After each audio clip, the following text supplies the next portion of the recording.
cantado al Señor juntos al principio del culto como iglesia. Nuestro hermano Luis Avero nos ha cantado algunas de sus alabanzas. Hemos escuchado una lectura bíblica. Hemos escuchado algunos anuncios referentes a actividades de mujeres, de jóvenes. Ahora queremos que la palabra que va a ser compartida, pues por supuesto que sea de bendición para todos los que lo vamos a oír y también para mí que lo voy a compartir. Pero sobre todas las cosas estamos en esta etapa, en esta serie de educación cristiana en la que queremos que el Señor nos eduque, que el Señor trate con nuestra vida. He dicho muchas veces durante estas clases que estamos teniendo que el objetivo no es mejorar, el objetivo es cambiar. No queremos simplemente mejorarnos o conformarnos con una mejoría, sino con un cambio radical en nuestra vida. Y el único que lo puede hacer es nuestro Dios. Hablemos con Él y pidámoselo en oración. Señor, te damos muchas gracias porque tu palabra es viva y es eficaz. Sirve para reprender, para corregir, para exhortar, para animar, para redarguir. Te pedimos que en esta tarde, tú que eres el autor de la palabra, la uses, Señor, para tratar con nuestra vida y que podamos ir siendo cambiados y transformados a la imagen de tu Hijo Jesús. Te damos gracias por esta oportunidad de aprender y pedimos que a partir de estos momentos todo cuanto compartamos, todo lo que oigamos, caiga en buena tierra y produzca ese fruto para tu gloria y tu honra.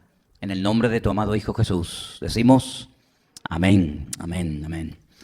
El texto que estamos utilizando en este tercer punto o mejor dicho, segundo punto de conocernos a nosotros mismos, es el texto basado en una de las cartas del apóstol Pablo cuando dice, y todo vuestro ser,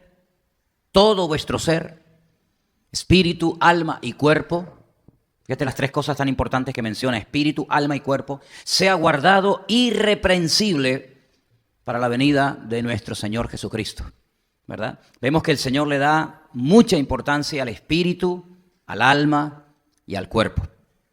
Hemos hablado de lo importante que es tener una buena y sana relación con el Señor, una relación de cercanía, de proximidad, de transparencia, una comunión diaria y permanente con Él, una relación basada en una experiencia que tuvimos en un momento puntual de la vida, que la llamamos el nuevo nacimiento, la conversión, en fin.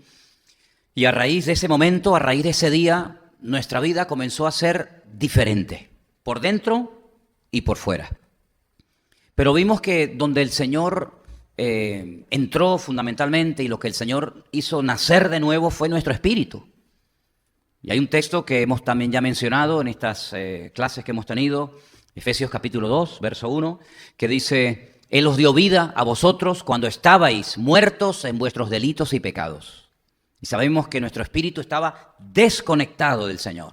Comíamos, viajábamos, hablábamos, comprábamos, vendíamos, etcétera, pero nuestro espíritu estaba muerto. Nos pasaba un poco lo que le pasaba a esa iglesia del Apocalipsis, que el Señor cuando la confronta y le habla, dice, ustedes tienen nombre de que viven, pero ustedes están muertos. Bueno, a nosotros nos pasaba lo mismo.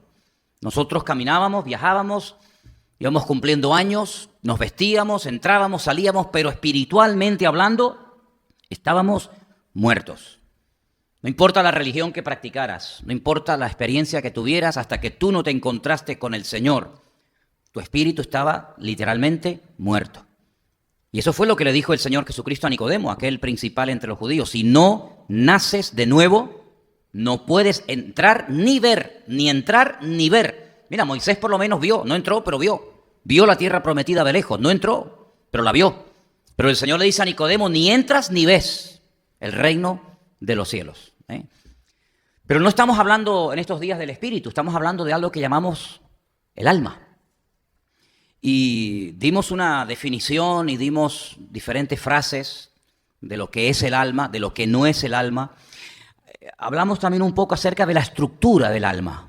Si trajéramos a un médico y nos daba una información acerca de la estructura del cuerpo, de las venas, de las arterias, del corazón, del pulmón, de los músculos, de los nervios, etcétera, pues nos quedaríamos sorprendidos de ver lo variado, ¿verdad?, que es el cuerpo humano, pero el alma exactamente igual. Todos tenemos alma, los inconversos, los creyentes, los ateos, los hombres, las mujeres, pero las características del alma son muy concretas y muy particulares.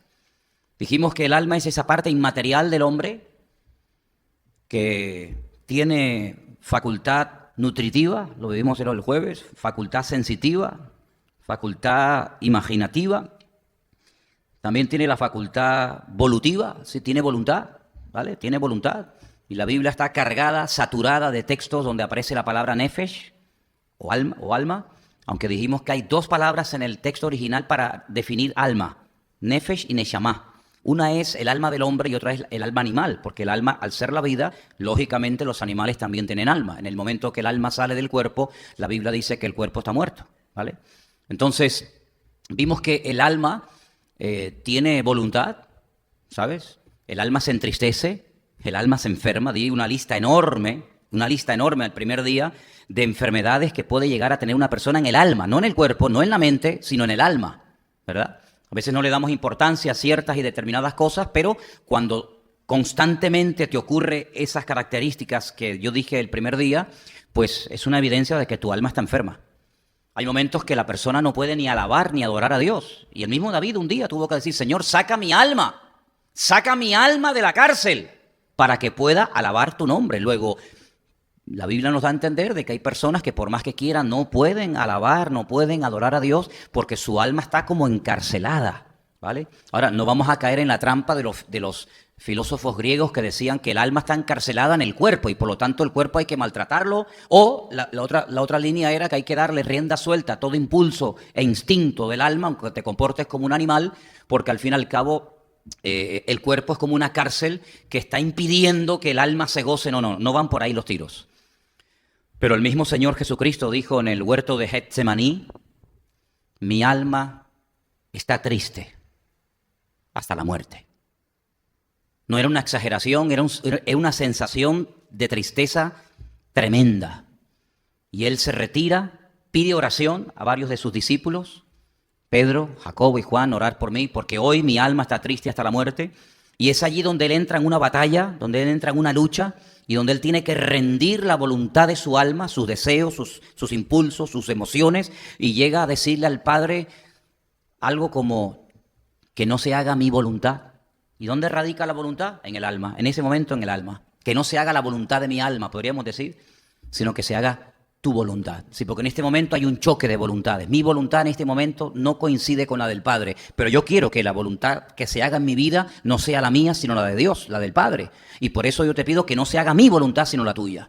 Y bueno, ahí entró el Señor en un trato tremendo. Y es interesante notar que no se fue a Capernaum y hizo su oración, no se fue al mar de Galilea, no se fue a Jericó, no se fue a cualquier otra ciudad, sino se fue a un lugar muy interesante, que Getsemaní era el lugar donde se aplastaban las aceitunas para hacer el aceite de oliva, ¿verdad? Y allí fue triturado, allí fue machacada la voluntad del Señor Jesucristo, y de allí salió rumbo a todo lo que le esperaba, que dicho sea de paso, era terrible el proceso por el cual iba a pasar, pero él tuvo que renunciar a su voluntad. Y en algún momento de la vida, o en muchos momentos de la vida, ya como creyente, ya como convertido, puede ser que a lo mejor tu voluntad no coincida con la de Dios. Puede ser que estás empeñado en dedicarte a algo o estudiar algo que Dios dice es que esa no es mi voluntad para tu vida.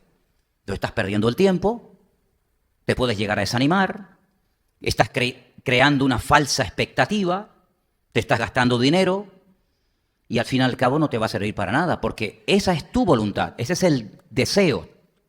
No quiero utilizar la palabra capricho, pero esa es la inclinación de tu alma, eso es lo que a ti te gustaría hacer. Incluso eso es lo que a lo mejor a tu padre le gustó hacer y no logró hacer, porque muchas veces las frustraciones de los padres queremos ver cómo los hijos logran lo que yo en mi juventud no logré. Y a veces hacemos las cosas por agradar al padre o por agradar a mamá.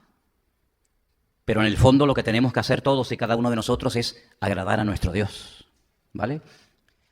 Y bueno, Pedro, Juan, Santiago y tantos discípulos eran pescadores. Ellos jamás en su vida se habían planteado dedicarse a otra cosa.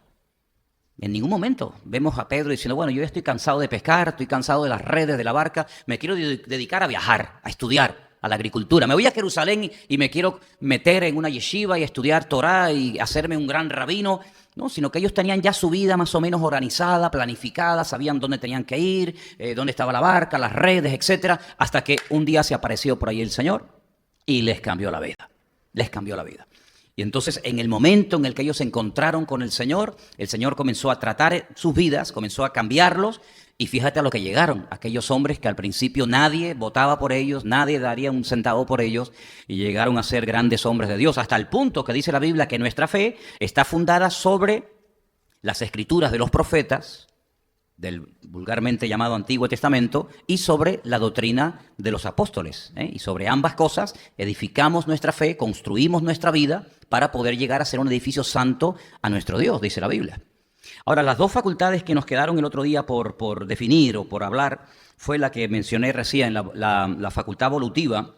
El hombre puede desear, el hombre puede en un momento determinado perseguir o alejarse de algo, porque el alma tiene voluntad propia, ¿sabes? Y lo que tienes que preguntarte, cuanto antes mejor, es si la trayectoria que tú venías trayendo, el estilo de vida que tú has llevado toda la vida, los dictámenes de tu alma, ahora coinciden con el proyecto que Dios tiene para ti, porque tu vida tiene propósito, y el propósito es el propósito de hacer la voluntad de Dios. Entonces, si tu alma te ha inclinado, si tu alma te ha arrastrado, te ha seducido a hacer ciertas y determinadas cosas que a ti en el fondo, no digo que no te gusten, sino a lo mejor te agradan, pues tienes que pararte y decir, Señor, ¿qué quieres que haga? Eso fue lo que le dijo el rabino Pablo de Tarso. ¿Qué le dijo el Señor? ¿Qué quieres que haga? Fíjate qué interesante. Él se encuentra con el Señor, él cae a tierra, no sabemos si iba montado en un camello, en un burro, en lo que fuera, pero lo que está bien claro es que él cae. Es interesante cómo el Señor lo tira. A veces es importante que el Señor nos detenga en la vida y nos diga, alto, vas demasiado rápido, vas camino hacia Damasco y justamente tienes que dar la vuelta e ir derecho en otra dirección, ¿no? Que eso es, al fin y al cabo, lo que es arrepentimiento, es un cambio de dirección. Y entonces, una vez que él se informa, una vez que él tiene claro quién es el autor de esa experiencia, quién me ha tirado, quién me ha dejado ciego, con quién estoy hablando, quién me está diciendo dura cosa te es dar cosas contra el león, con quién estoy hablando, y le dice la respuesta, yo soy Jesús. Yo soy Jesús, a quien tú estás persiguiendo. Fíjate, él ni siquiera se imaginaba que él estaría persiguiendo al Mesías. Vamos, al contrario, sin embargo, él en su ignorancia estaba persiguiendo nada más y nada menos que al mismo Señor. Una vez que él sabe con quién se está entrevistando, una vez que sabe con quién está hablando, fíjate lo sabia de la segunda pregunta. ¿Y qué quieres que haga? Ya sé con quién estoy hablando, pero a mí no se me va a aparecer el Señor Jesucristo para decirme, hola, ¿qué tal? ¿Cómo estás? Sino a mí se me presenta el Señor Jesucristo para decirme algo. Porque nunca, jamás, el Señor se ha manifestado, se ha presentado a la vida de nadie y no le ha dicho algo concreto que a lo mejor iba en contra de sus pensamientos o en contra de su estilo de vida. Dice la Biblia que nuestros pensamientos muchas veces no son sus pensamientos, ni nuestros caminos son sus caminos. Por lo tanto, él le dice al Señor, ¿qué quieres que haga? Oye, gloria a Dios que le hizo esa pregunta, porque obtuvo respuesta. Las preguntas que nosotros le hagamos al Señor siempre obtendrán respuesta. ¿Están de acuerdo conmigo? Y a veces la respuesta es un no. A veces la respuesta es un silencio, pero también es una forma de responder, ¿vale? Y hay que saber interpretar los silencios de Dios, porque el silencio de Dios habla. El silencio es algo muy importante en la música. De hecho, figura en el pentagrama. Tú vas leyendo el pentagrama, las notas, y hay una figura que te dice silencio, ¿verdad? Selah, dicen los salmos, hay un silencio. Y Dios también a veces hace silencio. Y hay que saber interpretar el silencio. Los músicos tienen que saber interpretar la figura del pentagrama que dice silencio. Y a veces nuestro Dios guarda silencio. Y no significa de que no tenga nada que decir, sino dice que a veces calla, guarda silencio por amor. ¿De acuerdo? Y hay que saber interpretar por qué si me ama guarda silencio y no me dice nada. Porque a lo mejor te está diciendo mucho, pero tú no lo sabes entender o interpretar. Bueno, pues la Biblia nos enseña que tenemos que adaptar nuestra voluntad a la voluntad del Señor Jesucristo. Dice, entra en la ciudad y se te dirá, tiempo futuro, se te dirá lo que tienes que hacer. Exactamente igual como trató a Abraham. Sal de tu tierra y de tu parentela. Una orden de tiempo presente. ¿Y a dónde voy? A la tierra que yo te mostraré. Es decir, que salió, dice literalmente la Biblia, sin saber a dónde iba. Pero cuanto antes salgas, antes vas a llegar. En el momento en el que empieces a caminar, empieza el proceso de la revelación del lugar específico al que Dios te va a llevar. Así que si quieres saber a dónde tienes que llegar, sal cuanto antes. Es decir, comienza a cambiar, comienza a soltar amarras. Comienza a despedirte de padre, de madre, de casa, de amigos, de herencia, de religión, de costumbres, etc. Y cuanto antes salgas, antes vas a llegar. Y entonces Pablo dice en la Biblia que llegó a la capital de Siria, capital que en este momento está en plena guerra, prácticamente destruida en 3/4 partes, y llegó a Damasco, que es una de las ciudades más antiguas del mundo, junto con Jericó y junto con otras también que menciona la Biblia.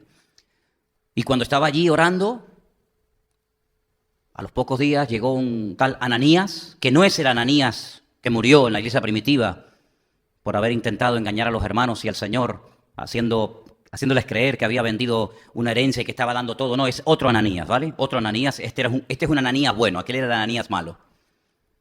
Entonces llega y Ananías le dice, hermano Pablo, ya lo llamaron, ahí el trato es diferente. Dice que le impuso las manos, cayeron como escamas cayeron de sus ojos. Recobró la vista y entonces le dice, el Señor se te apareció para esto. Y desde ese momento hasta el final de su vida, Pablo, sabía perfectamente a lo que Dios lo había llamado y a lo que el Señor no lo había llamado. Él no tardó 20 años en decir, bueno, ¿y cuál es la voluntad de Dios para mi vida? ¿Y cuáles son mis dones? ¿Y qué soy? ¿Misionero, apóstol, pastor, evangelista, profeta, diácono? ¿Qué soy? Desde el primer momento él recibió instrucciones concretas y específicas y dice que al momento, a los pocos días, ya estaba predicando de Cristo en las sinagogas. ¿Por qué? Porque él ya sabía a quién tenía que servir y qué pedía el que le había llamado al ministerio. Entonces vemos que en nuestra vida tiene que existir ese proceso. Primero una conversión, un encuentro genuino, real con el Señor, que nos transforma, que nos cambia. Y la pregunta es, ¿y ahora qué? ¿Y ahora qué? ¿Sigo igual que seguía antes de conocer al Señor? ¿Sigo con mi estudio de medicina, de arquitectura, con mi taller de cerámica, con el coche que soy ahora taxista o camionero? ¿Sigo? Sí, sigo. Sí, amén, vale, sigo. Pero a lo mejor el Señor dice, no, tú no sigas. Tú date la vuelta y ahora resulta que deja todo esto, que yo tengo otra vida diferente para ti. Y claro, hay que arriesgarse. La vida cristiana es sinónimo de riesgo. No solamente de compromiso, es riesgo. Es una aventura. Es una aventura donde no hay mapa, no hay GPS, no hay brújula, no hay estrellas que puedas ver, sino el Señor es mi pastor. Y nada me faltará. En ese caminar, en esa trayectoria, yo voy a ir descubriendo la naturaleza, la esencia de mi Dios. Él se va a ir revelando a mi vida, a veces un sueño, una visión, un testimonio, una alabanza, una predicación, no, me da igual. Y el Señor me va a ir tratando y moldeando, y el que comenzó en nosotros la buena obra, la perfeccionará hasta el día de Jesucristo. ¿Cuántos dicen amén? Es todo lo contrario a lo que le pasa a los deportistas de élite. No sé si se han enterado, el hombre, el hijo del viento, ¿no? El hombre más rápido del mundo, este jamaicano, tremendo, no recuerdo el nombre, disculpe. Usain Bolt, eso es. 10 años consecutivos nadie le ganaba. 100 metros los ganaba, 200 metros los ganaba. Era un fuera de... La verdad que era un espectáculo ver a este hombre corriendo. Todo lo que se proponía lo ganaba. Un palmarés, medallas no tiene medallas ni de plata ni de bronce, todos son oro. Algo increíble. Ayer sale corriendo, estos días sale corriendo, le pega un pinchazo aquí en el músculo aquí de la pierna y ya, amigo, ya no ganó la carrera. Y no sé si se recuperará de esa tremenda lesión que ha experimentado. Lo que está bien claro, y es ley de vida, que ha ido a menos.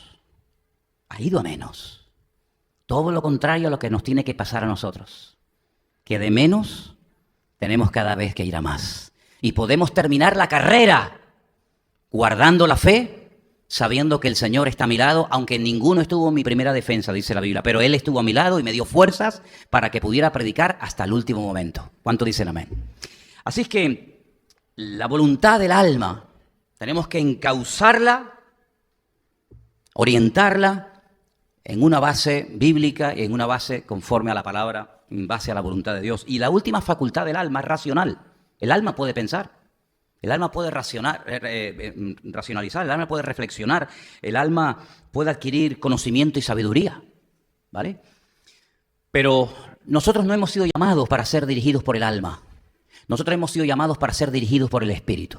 Romanos capítulo 8 dice que los que son guiados por el Espíritu de Dios, esos son hijos de Dios. No menciona la palabra sentimientos, ni emociones, ni inclinaciones, ni tendencias, sino los que son guiados por el Espíritu, esos son guiados, esos son hijos, esos son llamados y considerados hijos de Dios. Ahora, puede ser, la última canción que cantó el hermano Luis Avero, había una parte, corrígeme, esa parte que decía si hay algo que no estaba bien pintado, dibujado, ¿no?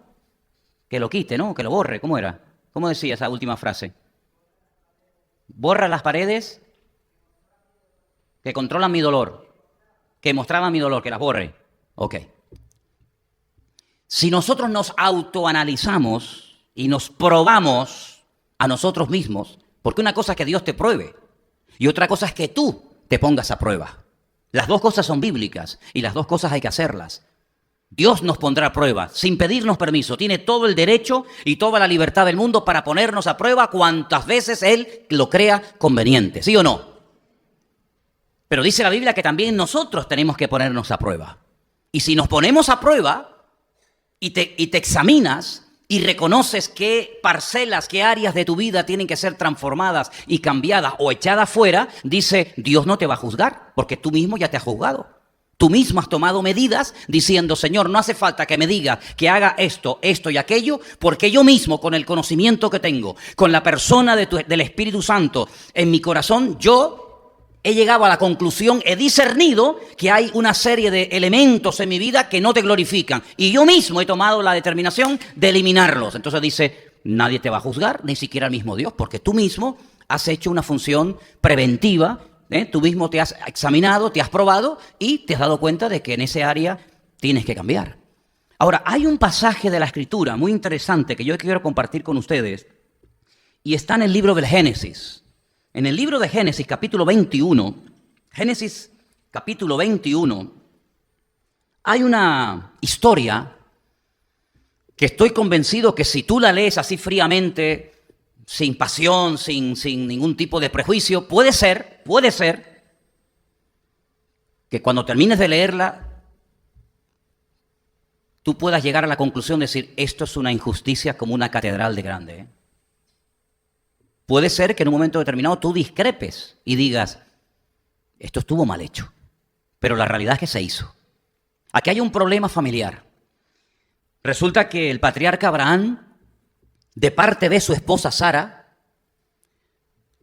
sabiendo ella que es estéril y que él está como loco por ser padre y que tiene una preocupación, que toda su herencia la va a heredar un criado llamado Eliezer, un buen hombre de Damasco precisamente, pero que no, al fin y al cabo no es su hijo, ella le propone, al salir de Egipto, el faraón le dio un regalo a Abraham, cuidado con los regalos que te den, porque salió de Egipto, pero Egipto no salió de la casa.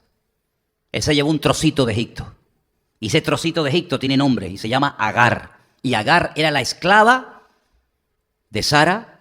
Y ella le propone a su marido, costumbres de la época, no trasladen el símil hoy en día, porque entonces estamos errando el blanco, que mantenga relaciones con ella. Y el hijo que ella va a parir, pues sería como el heredero y sería considerado como el hijo de Abraham y en cierto sentido también de Sara. Abraham mantiene relaciones con su criada, con Agar, ella queda embarazada y cuenta la historia lo siguiente. Génesis capítulo 21, verso 8. El niño creció, fue destetado y Abraham hizo un gran banquete el día que fue destetado Isaac. Y dio Sara que el hijo de Agar, la egipcia, el cual ésta le había dado a luz a Abraham, se burlaba de su hijo Isaac. Versículo 10. Por tanto dijo Abraham, echa a esta sierva y a su hijo, porque el hijo de esta sierva no ha de heredar con mi hijo Isaac. Pero lo que le está pidiendo su esposa a Abraham es muy fuerte. Primeramente me dices que me acueste con ella y ahora me dices que la eche. Pero que ahora no solamente me estás pidiendo que la eche, sino me estás pidiendo incluso que al hijo, que yo he tenido un hijo con esta mujer, que también lo eche. Este dicho le pareció muy grave Abraham a causa de su hijo. Sí, esto no le hizo ninguna gracia. Ninguna gracia. Entonces dijo Dios a Abraham, no te parezca grave a causa del muchacho y de tu sierva. En todo lo que te dijere Sara, oye su voz, porque en Isaac te será llamada descendencia. Menos mal, Dios, mira, fíjate lo grave que le tuvo que parecer a Abraham la propuesta de su mujer, de Sara, que tuvo que intervenir Dios. Perdonen, yo doy una opinión personal. Yo creo que si Dios no le habla y le convence y le muestra a Abraham que esto es lo que tenía que hacer, Abraham esa decisión no lo hubiera tomado nunca. Hubiera habido peleas toda la vida en el matrimonio, pero él no echa jamás a Ismael de su casa, porque era su hijo.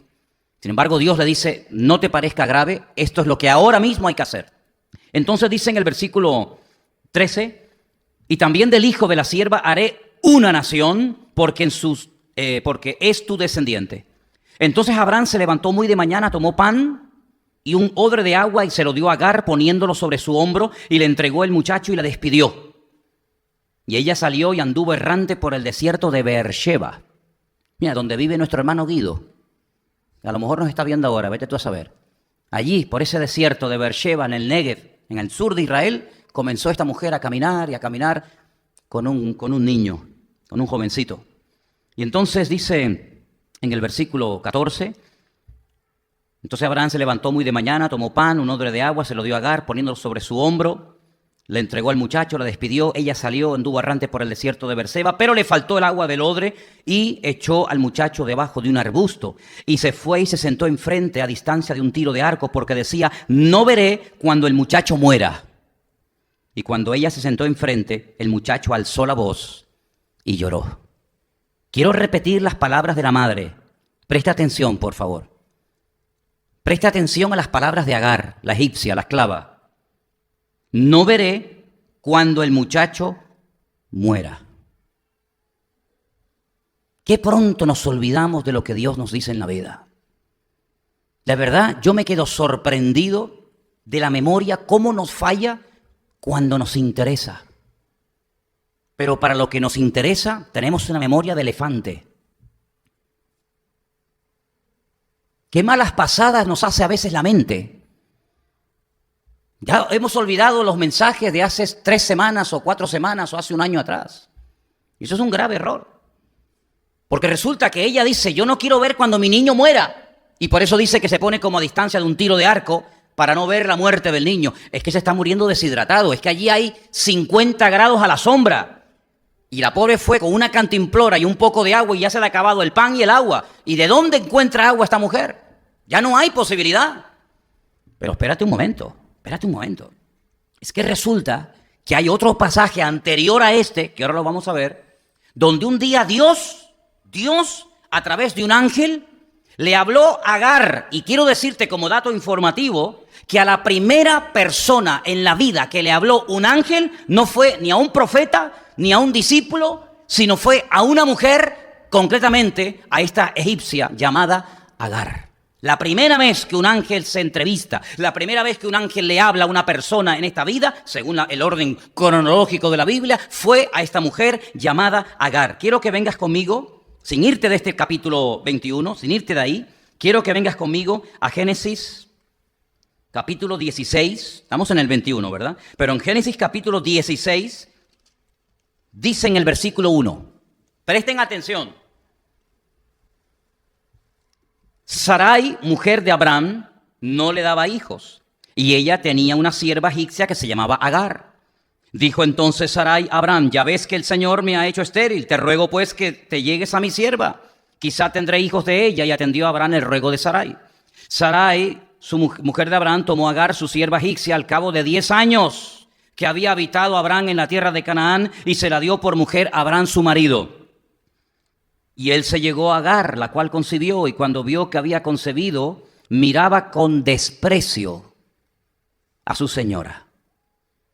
Ya cambió el semblante. La actitud de la criada ya ha cambiado. Ya le salió Egipto, amigo. Ya le salió el mundo. De momento muy sumisa, muy obediente, muy mosquita muerta. En el momento en el que tienes algo que te hace sentir más importante que tu señora, dice que la miraba con desprecio. Y fíjate qué interesante lo que dice Versículo 5. Entonces Sarai le dijo a Abraham, mi afrenta sea sobre ti. Yo te di mi sierva por mujer, y viéndose encinta me mira con desprecio, que juzgue el Señor entre tú y yo. Respondió Abraham a Sara, he aquí tu sierva está en tu mano, haz con ella lo que bien te parezca. Y como Sarai la afligía, ella huyó de su presencia. Sarai en ese momento le tomó la palabra a su señor, a su marido Abraham, y le dice, fuera de aquí. La afligía y al final la agobió tanto que salió huyendo. Y mira lo que dice el versículo 7, y es el primer encuentro de un ángel con una persona, en este caso con una mujer. La halló el ángel del Señor junto a una fuente de agua en el desierto, junto a la fuente que está en el camino de Sur. Y le dijo a Agar, sierva de Sarai, ¿de dónde vienes tú y a dónde vas? Y ella respondió, huyo de delante de Sarai, mi señora. Y el ángel del Señor le dijo, vuélvete a tu señora y ponte sumisa bajo su mano. Y le dijo también el ángel del Señor, escucha, la promesa, al niño que aún no ha nacido.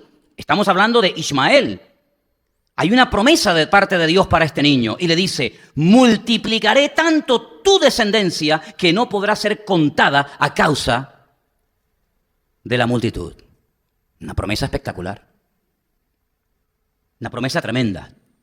Y las promesas de Dios no se pueden olvidar fácilmente, como a veces nos pasa.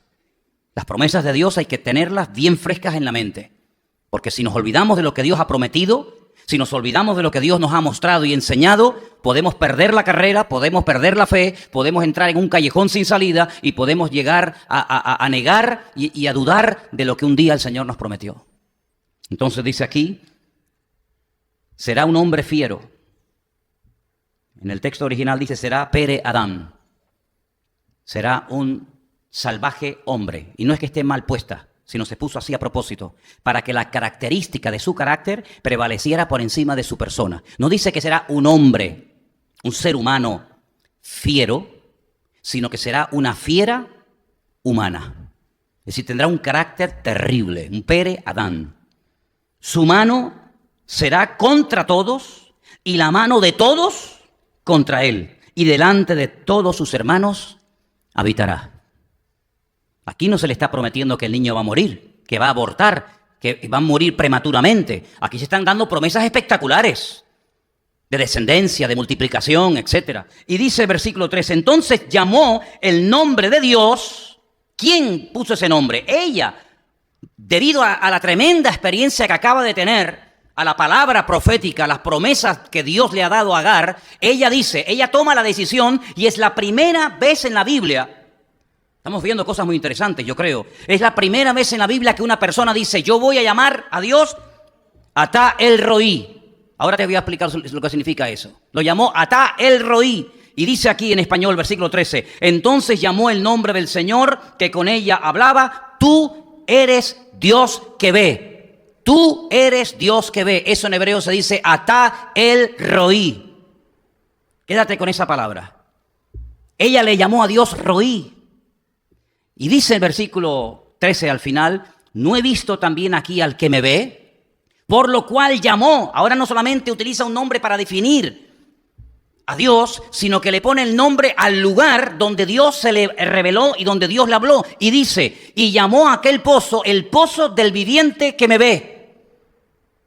He aquí, está entre Cades y Beret. Y Agar dio a luz un hijo a Abraham y llamó a Abraham el nombre de su hijo que le dio Agar, Ismael. Y era Abraham de edad de 86 años cuando Agar le dio a luz a Ismael. Le puso un nombre a Dios y le puso un nombre al lugar, al pozo donde Dios le habló.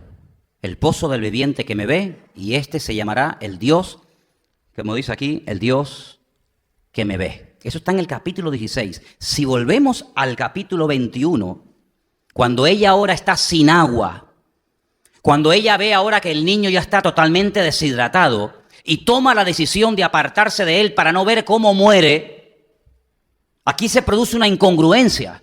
Vamos a ver, a ti no te dijo el Señor que tu hijo que lleva en su nombre el nombre de Dios, Ismael, todo lo que termina en él siempre es Dios. Él significa Dios en la Biblia. El que ha oído a Dios, el que oye a Dios.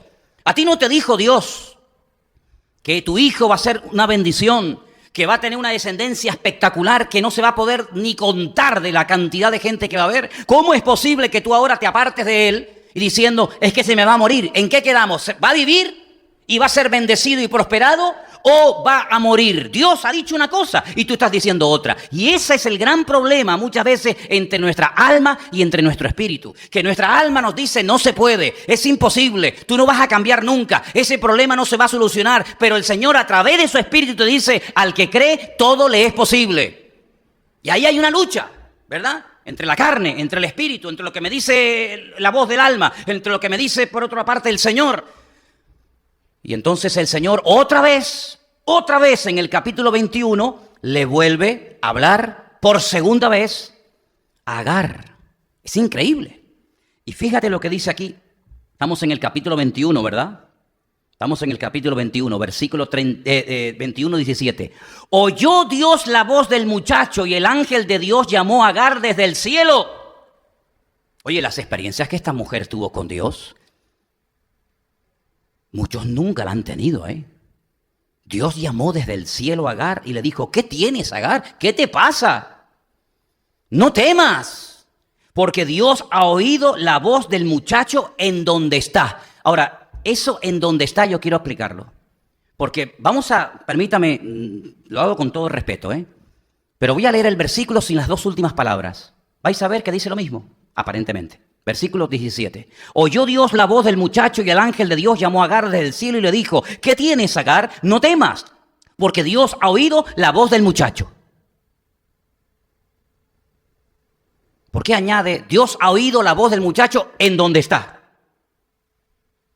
Algo tiene que tener y alguna explicación tiene que tener cuando se añade la expresión, yo he oído la voz del muchacho donde está y cómo está ahora.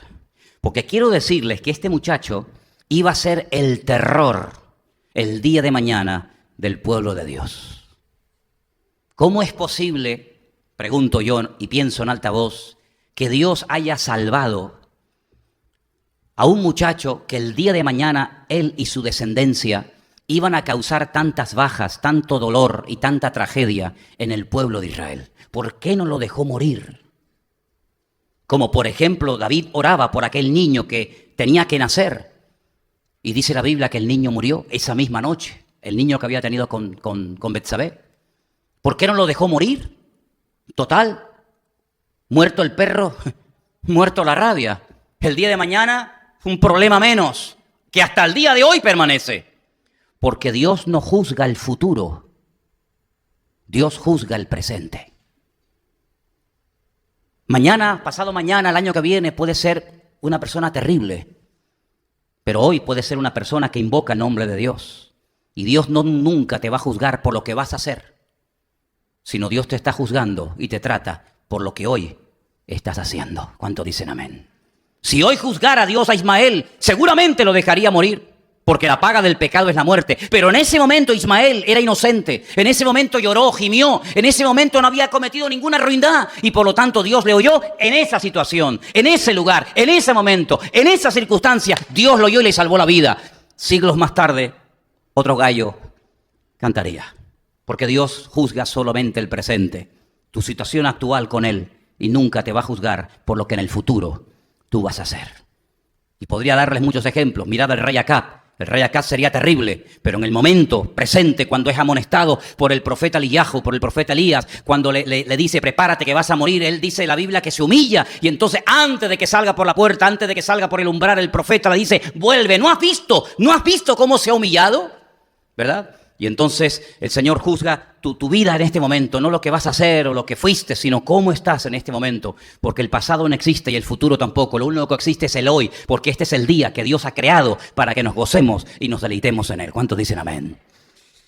Y entonces fíjate tú, que le dice el Señor, levántate, alza al muchacho y sosténlo con tu mano, porque yo haré de él una gran nación. Entonces Dios abrió los ojos y vio una fuente de agua, y fue y llenó el odre de agua y dio de beber al muchacho. Y Dios estaba con el muchacho y creció y habitó en el desierto y fue tirador de arco. Y habitó en el desierto de Parán y su madre le tomó mujer de la tierra de Egipto. Claro, no podía ser de otra manera, ¿verdad? Así como Abraham mandó a Eliezer para que buscara una esposa para su hijo Isaac, de su tierra, de su familia, la cabra siempre tira al monte, amigo. Ella buscó una mujer, ella lo buscó, no él, ella le buscó una esposa de Egipto, de los Mitzraim, para mi hijo, porque quiero que Egipto nunca desaparezca de su vida, de su estilo de vida, de su forma de comportarse y de vivir. En vez de acercarse al Dios de Abraham, ella se acerca a Egipto, ¿verdad? Tremendo, ¿no? Ahora, fíjense qué interesante. Sara decidió que su marido tenía que expulsar a Agar y a su niño de la casa. Y así ocurrió, dice la Biblia que así ocurrió. Y la lectura que se ha leído esta tarde, que es una alegoría, es una enseñanza basada en hechos reales. Ahí se menciona diferentes nombres, tanto lugares geográficos como de personas. Pues ahí encontramos que Pablo dice, vamos a ver, ¿con cuántas mujeres tuvo Abraham en un momento puntual de su vida? Después podríamos hablar de la otra esposa con la que se casó, pero bueno, eso ya lo dejaremos para otro día. Pero, ¿con cuántas mujeres tuvo Abraham relación íntima? Pues con Agar, que tuvo un hijo con ella, y con Sara, su esposa, que también tuvo un hijo con ella. Uno se llamó Ismael, el hijo de la esclava, el otro se llamó Isaac, el hijo de la libre, ¿verdad? Y dice la Biblia que no podían convivir. No podían convivir. Aquello era una guerra, era un infierno, ¿verdad? Estaban juntos, pero no en armonía. Estaban juntos, revueltos y peleados, los unos contra los otros. Al final, tiene que ser expulsada, y aquí encontramos un ejemplo gráfico, un ejemplo, creo, muy bueno de la Biblia, donde podemos ver cómo hay cosas con las cuales uno no puede estar más tiempo juntos. Hay cosas con las cuales tú no puedes convivir, tú no puedes cohabitar. Hay cosas con las cuales, actitudes, palabras, tal vez hasta personas, etcétera, con las cuales tú no debes de perder más el tiempo. En el momento en el que Ismael y Agar se fue de casa, Dios tomó cartas en el asunto en esas dos vidas, y automáticamente Dios comenzó a tratar, y Dios comenzó a hablar, y Dios comenzó a ministrar la vida de Isaac, que al fin y al cabo iba a ser en el futuro su legítimo heredero. Pero fíjate a las pruebas a las cuales Dios los llevó. A uno le dice que lo eche y a otro le dice que lo mate. Que si te pones a comparar, dice, bueno, casi es mejor echarlo, que tengo la esperanza algún día de poder verlo, recuperarlo, que al otro que me está pidiendo que lo mate. Entonces, no podíamos matar a Ismael. Otra vez volvemos, ¿verdad? No podemos matar a Ismael Sí, a ver, ahora me lié. No podemos matar a Ismael y echar a Isaac. Sí, es que estar aquí arriba no es fácil, ¿sabes? A veces me hago un 8. Pues no, el Señor dice, no, a tu único hijo, al que amas, me lo matas, y al otro me lo expulsas.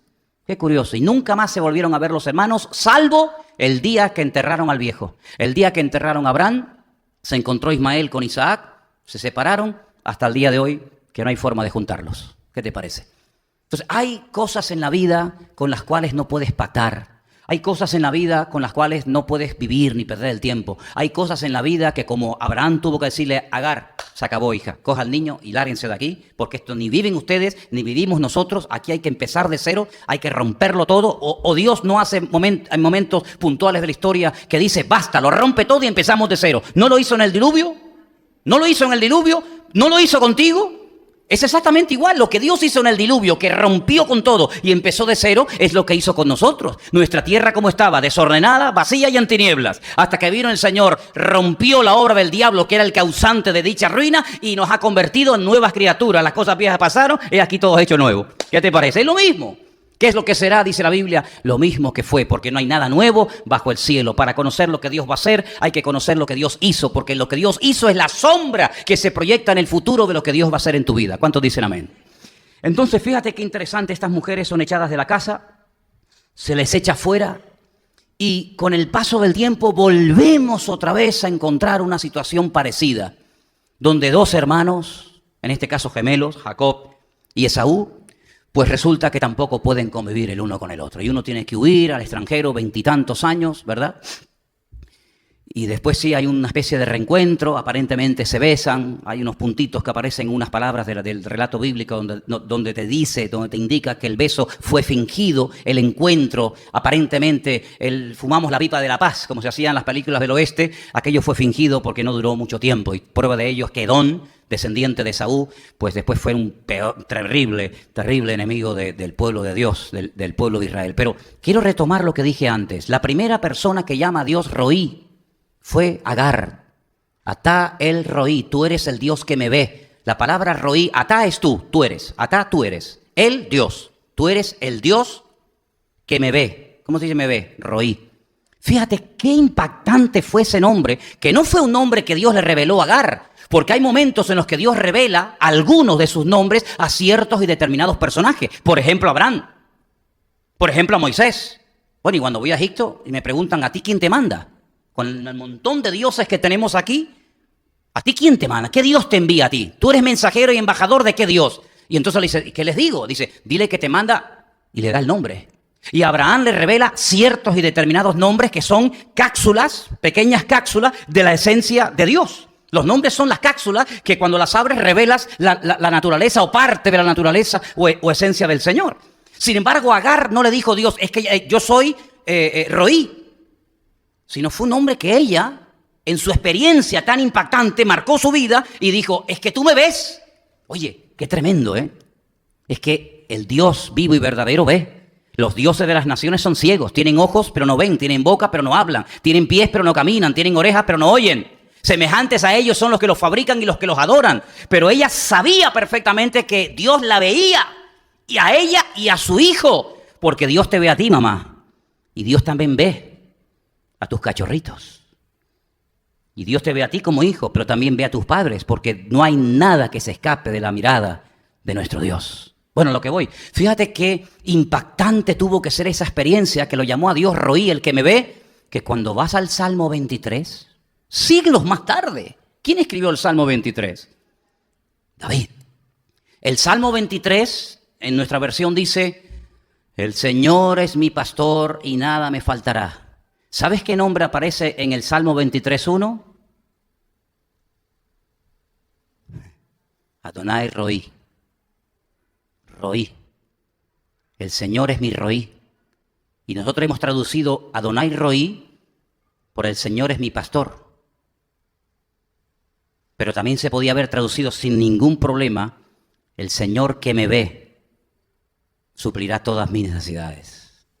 Porque pastor se pronuncia exactamente igual que el nombre que Agar le puso a Dios para definirlo, Roí, el que me ve. Y el pastor es el que ve, el que otea el horizonte, el que observa si viene algún peligro. La oveja no se entera, la oveja está comiendo y comiendo, la oveja está en otro planeta, la oveja está en su mundo, pero el pastor está por encima de la cabeza de las ovejas y observa que allí hay una manada de lobos, o allí hay un barranco que se pueden caer, o allí hay buenos pastos a los que hay que ir, o por aquí hay mucho calor y hay que cambiar de ambiente y de lugar. Y ese Roí es pastor. Luego, nuestro pastor, nuestro Dios, nos observa de noche y de día. Nos conoce perfectamente, sabe dónde estamos, dónde vivimos, qué nos pasa, cómo estamos en este momento, cómo estaremos en el futuro. Lo sabe y lo conoce todo, porque ella dijo, tú eres el Dios que me ve. Y David dijo, el que me ve, el que me observa, es mi pastor. Y por eso, como él me observa, nada me faltará, porque él sabe lo que yo necesito y por lo tanto él lo busca. Y yo no he visto nunca ninguna oveja que le diga al pastor, vete para allá, que allí están los prados. Nunca, sino que la oveja siga al pastor. Y esa es lo que tiene que hacer nuestra alma. Nuestra alma quien tiene que seguir es a nuestro Dios, porque él nos ve y nos conoce. ¿Cuánto dicen amén? Cuando ya Isaac es grande, ya tiene 40 años, un poquito menos, 38, 39 años. El padre recibe una orden de su Dios, tremenda, lo que llaman lo que se conoce la aquedá. Aquedá es la atadura. Cuando atas, aquedá. La aquedá de Isaac, cuando le dice Dios, vete a un monte que yo te mostraré dónde está ese monte, y allí sobre ese monte atas y sacrificas a tu hijo Isaac. Y dice la Biblia que sale Isaac con su padre, su madre se despide de ellos, de su hijo y de su marido. Ellos caminan 3 días, 72 horas desde Beersheba, el sur del país, hasta Moriah.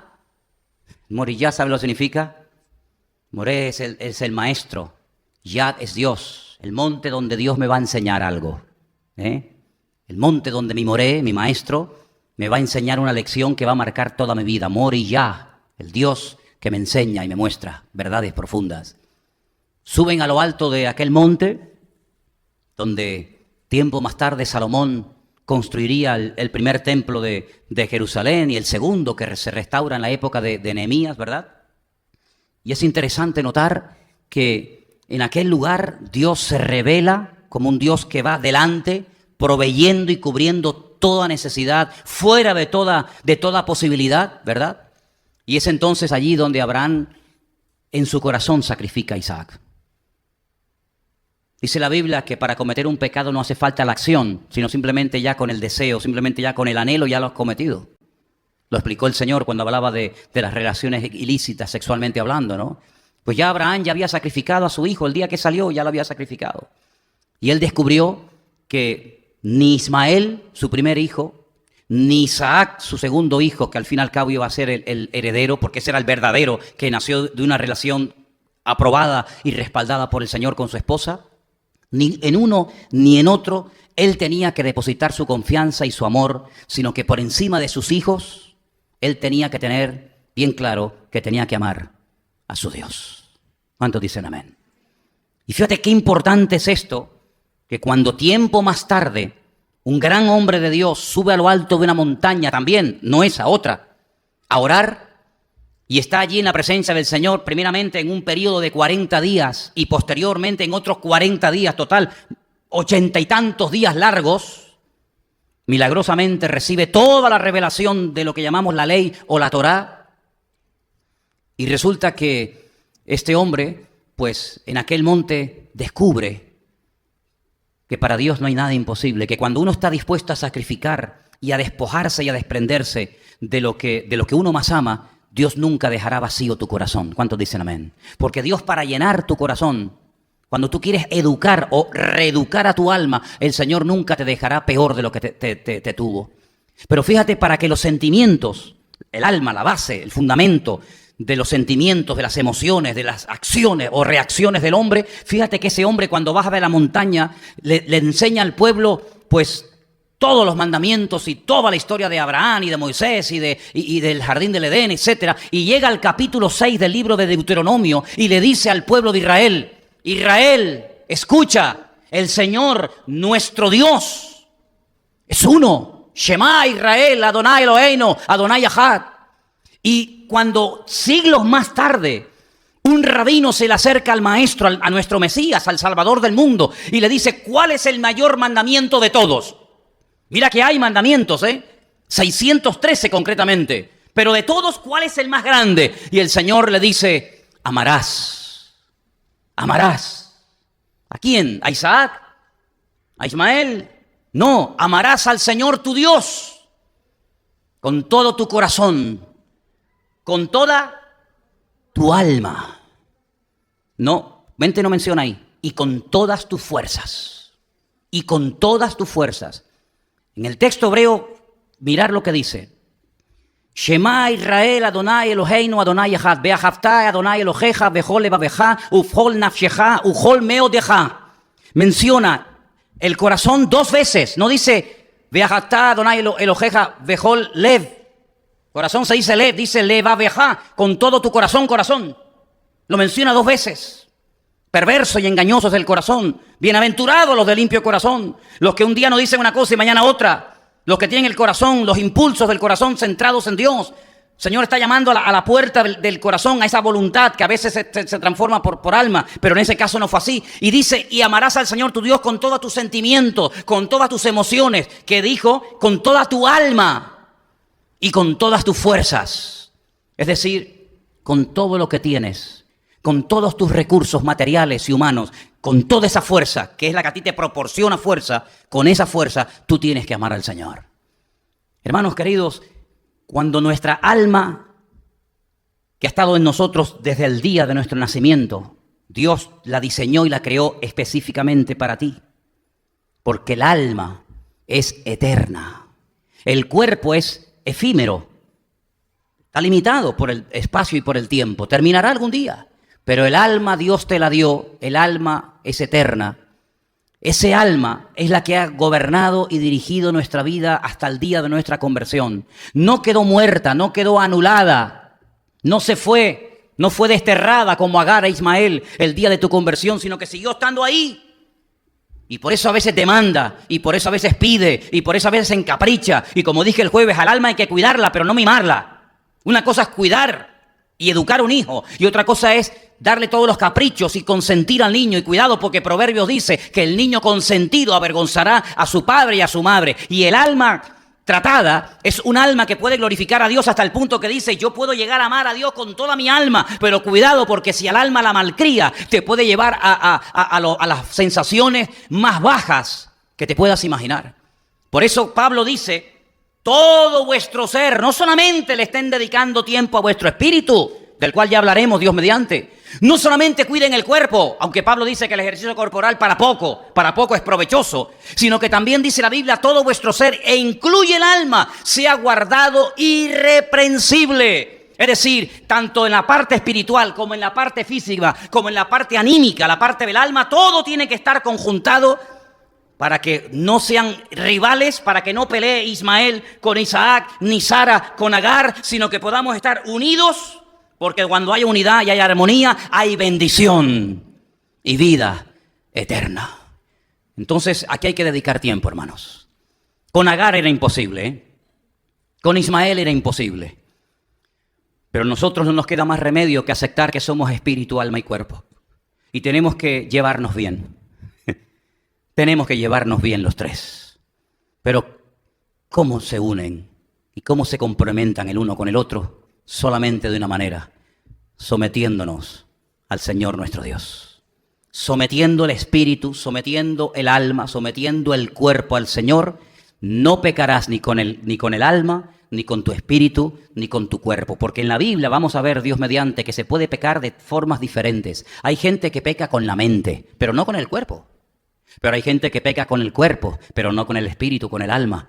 Y entonces vemos que las consecuencias de cometer pecados con el cuerpo son terribles. Pero las consecuencias de cometer pecados con el alma, ni te imaginas. Porque el cuerpo es el cascarón, es la parte visible de mi ser, pero el alma es la parte interior, pero que se manifiesta y muchas veces me lleva a hacer, a pensar, a desear y a codiciar cosas que van en contra de los deseos de Dios. Y por eso dice que hay como una guerra, hay como una pelea, y Pablo la admite, y Pablo no la esconde, sino que Pablo dice: hermanos, miserable de mí, hay dentro de mi vida una batalla. En ti, Pablo, sí, dentro de mí hay una batalla. Hasta el punto que a veces hago cosas que no quiero. Y lo que en el fondo quiero hacer, no lo hago. Y dice: ¿quién me librará de este cuerpo de muerte? Y por eso te encuentras a un gran varón de Dios, representante en cierto sentido de toda la escuela profética del Antiguo Testamento, como Elías, en una cueva, diciéndole al Señor: no aguanto más, quítame la vida, estoy solo. Y el Señor le dice: no es verdad. Tus emociones te están traicionando, tus sentimientos están distorsionados. ¿Cómo que estás solo? Sí, Señor, no hay nadie al lado mío, no me ves más solo que la una. Y el Señor le dice: ¿y qué dijo la divina respuesta? Dice: hay 7,000 que no han doblado su rodilla ante Baal. Pero es que yo no los había visto. Ese es el gran problema que tenemos muchas veces, que no vemos más allá, porque nos estamos mirando demasiado a nosotros mismos. ¿Cuánto dicen amén? Y cuando nos miramos demasiado a nosotros mismos, nos olvidamos de ver más allá. Y quiero solamente terminar diciendo algo. Miren, hermanos, para que vean ustedes al callejón y a la ruina a la que puede llevar el alma no domada a una persona, encontramos un pasaje extraordinario en el Antiguo Testamento donde vemos a un hombre lleno del Espíritu de Dios. Y este sí que estaba lleno, porque estaba lleno 2 veces. Porque él deseó, anheló, pidió y buscó la doble unción que tenía el profeta Elías. Luego, si hubo alguien lleno en el Antiguo Testamento del Espíritu de Dios, ese fue sin lugar a dudas, ¿quién? Eliseo. Yo quiero lo doble, la doble unción. Elías le dijo, ¿la quieres? Cosa difícil has pedido. No es fácil, ¿eh? Pero si tú me sigues y me ves cuando yo soy arrebatado, recibirás lo que has pedido. Tenía un criado, tenía un siervo. Como Sara tenía una criada llamada Agar, este tenía un ayudante, un colaborador, un futuro discípulo, un futuro profeta llamado Giesi. Que dice la Biblia que cuando vinieron a atacar y rodearon la casa del profeta Eliseo, entró dentro y le informó a su señora, a Eliseo, de que habían venido bandas armadas para matarlos. Y Eliseo, lleno del Espíritu de Dios, observó, pero dijo algo increíble. Le dijo, Señor, ábrele los ojos para que vea que más son los que están con nosotros que los que vienen contra nosotros. La mirada de Eliseo, la mirada de Giesi, dos frecuencias diferentes. Uno solamente veía dificultades, nos van a matar, de aquí no salimos con vida, este es el último día de vida. El otro miraba la realidad, porque la fe no te ciega, la fe nuestra no es ciega, ¿eh? La fe ciega no sirve para nada. La fe te hace ver la realidad. Cuidado, allá afuera hay 500.000 soldados que vienen contra nosotros armados hasta los dientes. La fe no me hace tuerto, ni ciego, ni tonto. Es un culto racional, dice la Biblia. Es un culto pensante, no es un culto fanatoide, no es un culto místico, no es un culto fuera de toda, ¿verdad? Raciocinio, sino, sí, yo lo veo, pero aparte de lo que mis ojos de carne ven, yo veo más allá. Yo veo más allá. Yo veo hasta el Roí. Yo veo al que me ve. Y el que me ve me permite ver con sus ojos que estamos protegidos por la mano del Señor. No lo entiendes, ¿verdad? Dice que el hombre natural, el hombre que no tiene el Espíritu de Dios, no puede entender las cosas de Dios, porque para él son locura. No las puede entender. Es como explicarle a un ciego los colores. La canción que has cantado esta noche, hermano, ¿cómo le explicamos a un ciego el amarillo, el verde, el rojo, el violeta, el negro, el marrón? Si es que no ha visto nada, su mirada es una mirada de... Bueno, su visión es una visión en negro. Él no sabe lo que son los colores. ¿Cómo le explica a un ciego los colores? Es imposible. No hay ninguna posibilidad, no hay ningún punto de referencia. ¿Cómo le explicas a uno que no tiene a Dios? ¿Cómo le explicas a un intelectual que puede ser un fenómeno? ¿Cómo le explicas que Dios tiene el control, el poder, la autoridad? Atá el Roí. ¿Cómo le explicas a una persona que no tiene el Espíritu de Dios, que el Señor está conmigo, que no me importa lo que me hagan, que me vienen por un camino, se van a ir por 7, que mayor es el que está en mí que el que viene contra mí, que aunque campe un ejército no temerá mi corazón? ¿Cómo le explico eso? Es imposible. Hasta que el Señor abre tus ojos y dices, yo perder la paz, el sueño y la tranquilidad por esta basura. Porque estamos rodeados de basura.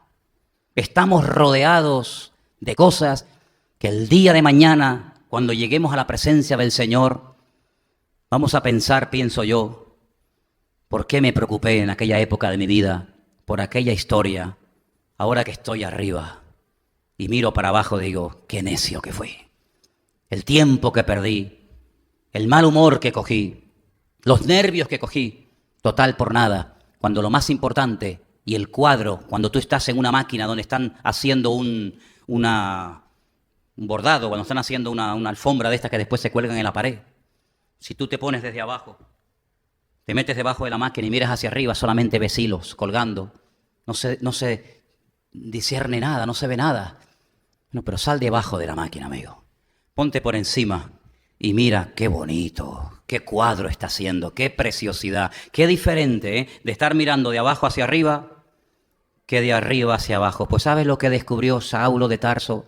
Que nosotros tenemos que aprender a sentarnos en los lugares celestiales con Cristo Jesús para ver las cosas desde arriba hacia abajo y no de abajo hacia arriba. Porque si miramos así, simplemente horizontal. Dice, ponemos la mira en las cosas de la tierra, pero Dios nos quiere elevar. Si habéis resucitado con Cristo, poner la mira en las cosas de arriba, no en las de la tierra. Y nos quiere elevar para que nos demos cuenta de que cuando uno está arriba, lo de abajo parece mucho más pequeño, queridos hermanos. Y por eso a nuestra alma hay que reeducarla y hay que obligarla a la obediencia, hay que someterla al Señor. Lleva tiempo, claro que lleva tiempo, pero merece la pena, porque los beneficios van a ser tuyos y la bendición después vas a poder compartirla con los demás. Y ya termino y les prometo, cuando viene Isaac de aquel sacrificio que se escapó por los pelos, aunque él en cierto sentido era un muerto viviente, porque él murió también allí, ¿sabes?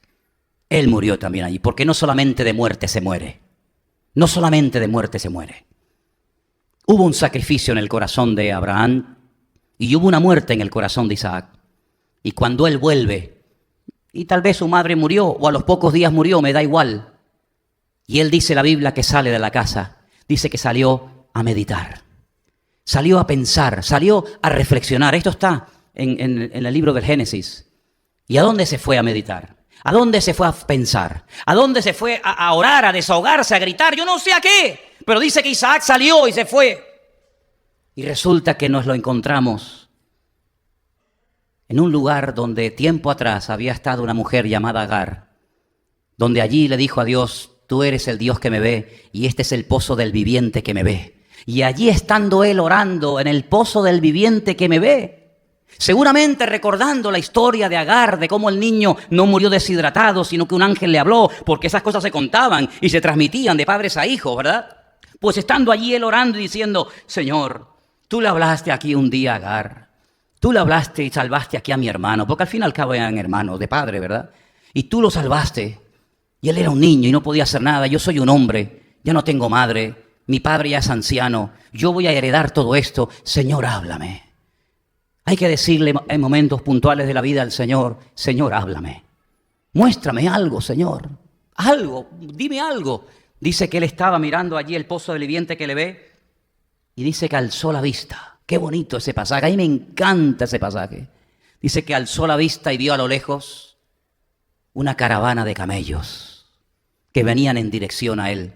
Pero claro, él miraba y también lo miraban. Es como Dina, ¿no? Cuando salió a mirar, también la miraron a ella. Él observaba y también él era observado. Y mientras él miraba aquellos camellos en el horizonte y no veía nada más que camellos que venían hacia él, una joven lo vio. Y le dice a un criado fiel llamado Eliezer, el hombre de confianza de Abraham, su padre, le dice, ¿quién es aquel hombre que está en el campo? Y le dice, este es el hijo de mi señor, este es tu futuro marido. Entonces dice que se baja del camello, se cubre, se va hacia él y ahí se produce el gran flechazo.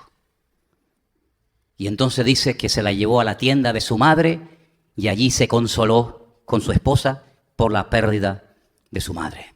¿Te das cuenta cómo hay lugares y momentos en la vida en los que tenemos que encontrarnos con Dios? Y creo que tú y yo y muchos de los que estamos aquí hemos llegado a un punto en nuestra vida en el que necesitamos encontrarnos en el pozo del viviente que me ve. ¿Y sabes dónde está ese pozo esta tarde? Este es el lugar donde hoy Atá el Roí, el Dios que nos observa, el Dios que nos pastorea y el Dios que nos ve, está esta tarde en este lugar observando tu vida.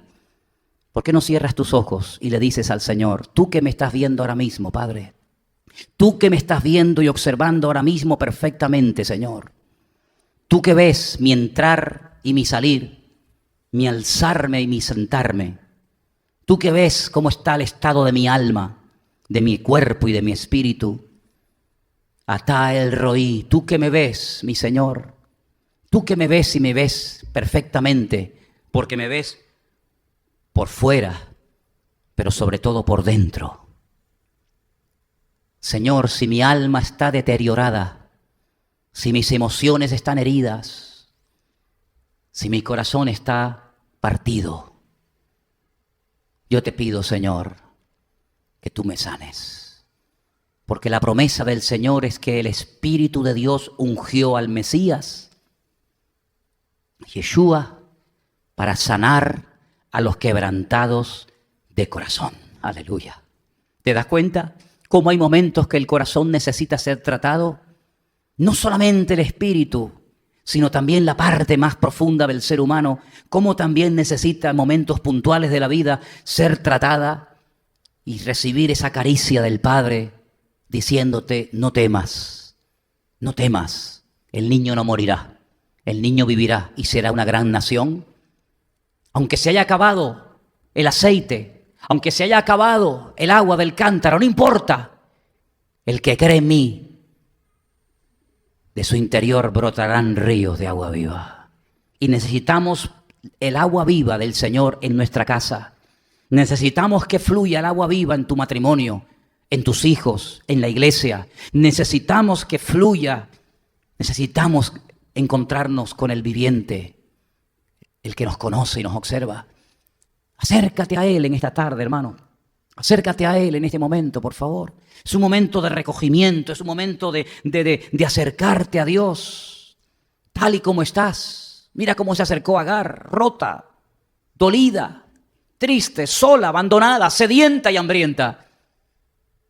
Pero el Señor la vio, el Señor la encontró y el Señor le dio promesas. Y en esta tarde el Señor está aquí con nosotros, aleluya.